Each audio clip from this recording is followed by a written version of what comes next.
This car is a Ford Falcon GL from 1986. These were everywhere back in the 80s. Now I'm ready to take a closer look and figure out what I need to do to get this old girl running again and back on the road cruising. So there we have it, my new Falcon. You know what? I'm happy to take this challenge on. It's going to be fun.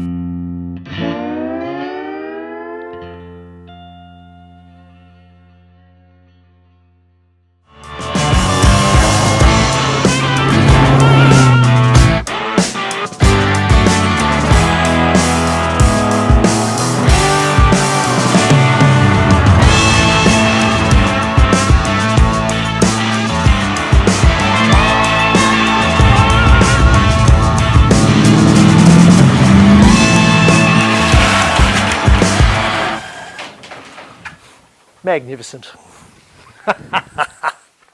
G'day folks, Glenn Torrens. I've bought a Ford. Flynn's Wrecking Yard in Coomera is where I bought it from. I've got the car home. I actually had to store it for a few weeks. Now I'm ready to take a closer look and figure out what I need to do to get this old girl running again and back on the road cruising. Ta-da! Magnificent. This car's an XF series Falcon from 1986.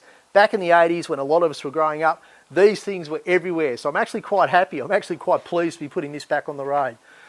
It's in reasonable condition, but there are a few issues with it. First of all, there's some rust in the bonnet.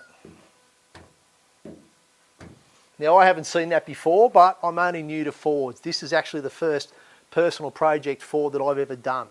So I'm going to be on a little bit of a steep learning curve. But anyway, I'll be right.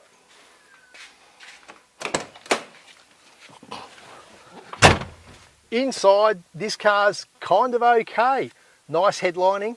The dash has had this carpet mat on it for obviously a long time because the dash is in pretty good shape. No money to be spent there. Carpet's pretty good. It's not the original, but who cares? It's nearly 40 years old. The car was originally a 6-seater, which means a bench front seat. I'm really keen to try and put it back to being a bench front seat. These buckets are out of an earlier model Falcon, which although they'll let me get the car registered, I'm really keen to cruise with a bench seat.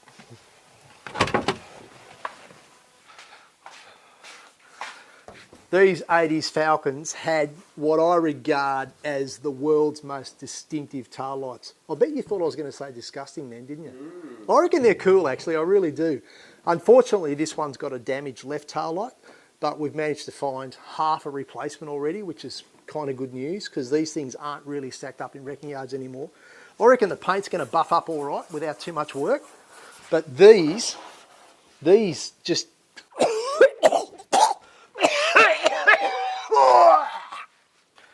So we've got a pretty good body, we've got an okay interior, but the news is not quite so good for the mechanicals. This car, of course, is powered by Ford's iconic cross-flow 6-cylinder engine. Being a Falcon GL, the standard specification for this car was a 3.3 litre 6-cylinder. However, good news, this one's been optioned with a 4.1 litre, a bigger, more powerful 6. Column shift auto, as I mentioned earlier. It's also been optioned with air conditioning, which to me is great news. Absolutely terrific. I'll get it fixed. Obviously, it's going to cost a bit of money, but I love air conditioning in old cars. What else? It's going to need a new gas strut on the bonnet. And the engine, unfortunately, doesn't have a very happy idle at the moment. I think there might be some internal damage to either cam lobes or piston rings or something. Don't know yet, but I'll get in and have a look and I'll fix it. So there we have it, my new Falcon. I'm new to Fords. I did build a car for Street Machine magazine 25 years ago, so I've got a lot of respect for these things. However, I'm new to them. I don't have many spare parts. I don't have a real lot of knowledge. So this is going to be a bit of a steep learning curve for me. But you know what?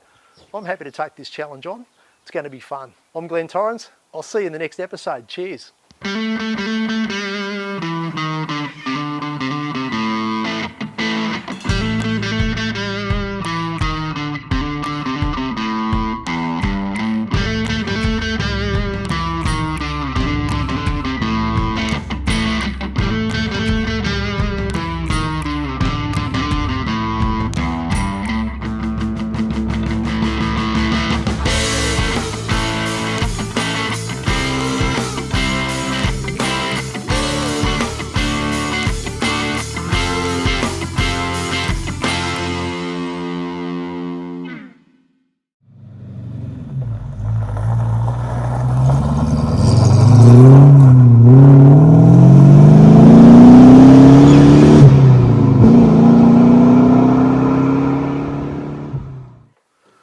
wish those parrots would piss off. Can you go away? Can't you see we're busy? Oh, look at them, smart asses. What do you think it is? Bush week? I haven't heard that one in a while.